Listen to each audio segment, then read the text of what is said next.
Oi, gente, sejam todos muito bem-vindos à nossa nova casa Na Floresta.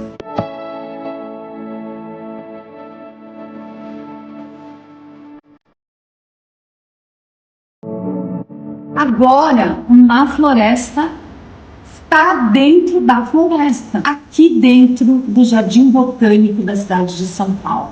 Lugar de resistência, onde a Mata Atlântica resistiu para existir, porque ela tem muita coisa para nos ensinar. E exatamente esse é o propósito do Na Floresta aqui.